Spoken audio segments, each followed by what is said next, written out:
سمنه طالعه من العظم. احنا هنعمل ايه النهارده؟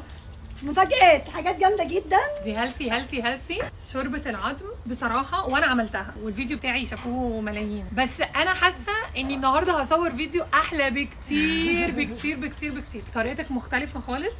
الطريقه اللي انا عملتها بصراحه حسيت ان انا تنفع في الوصفات، بس الطريقه بتاعتك يا مارو انا حسيت انه لا، ممكن تجيلي الجرأه ان انا احط عليها ليمون واشربها الصبح.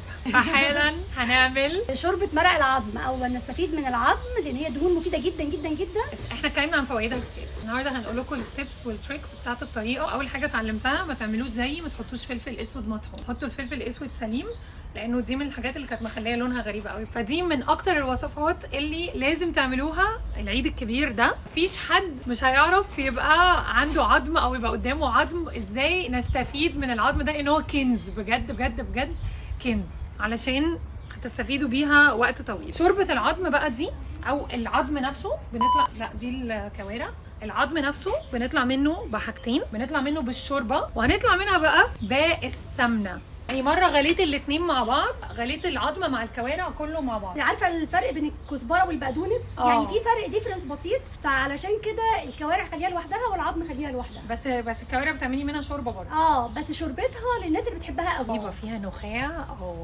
دي جواها نخاع ودي جواها نخاع. لا انا فكره انا مبسوطه عشان انا مامتي نباتيه وانا اتعلمت الحاجات دي كلها وانا كبيره. والله بجد يا جماعه لو تعرفوا فوائد الحاجات دي هتستمتعوا بشكل مش طبيعي.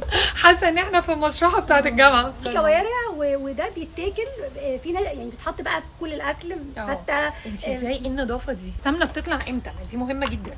احنا هندخله الفرن بس. عشان في ناس بتقعد تقول انه خطوه التحميص دي ملهاش لازمه، وانا بقى عملت خطوه التحميص وما استفدتش منها. يعني هي فايده الخطوه دي اصلا ان انتوا تطلعوا السمنه. ده العظم ايا كان العظم اللي انتوا جايبينه، بنشطفه شطفه كده عاديه في الحوض، ميه جاريه كتير، ميه جاريه كتير. كل بقى الحاجات دي تروح.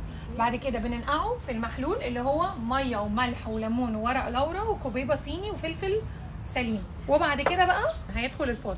يعني بتنزل كتير يعني سمنه يعني تحسوا ان العظم ده بير سمنه وكولاجين كده. هي هوريكم. بصوا ده يا مارو اللي طلع من ايه؟ من الصينيه بالظبط، اللي هي هتروحوا صابين الصينيه دي نص الكميه طلعت ده.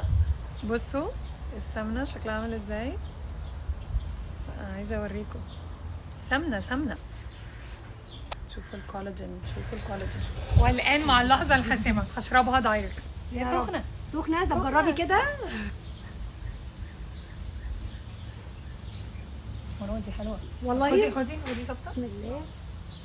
حلوه والله. ايوه اكتشفت نفسها النهارده. لا انا بشربها بس بصراحه برضو ماليش تقول ان انا اشربها كده. جماعه انا مش حاسه باي طعم غير بالليمون وطعم كاني بشرب ينسون نعناع، كاني بشرب الحاجات دي المشروبات الشفافه. انت عارفه ان هي دي بلسم في المعده، بتعمل طبقه ترميم كده حلوه.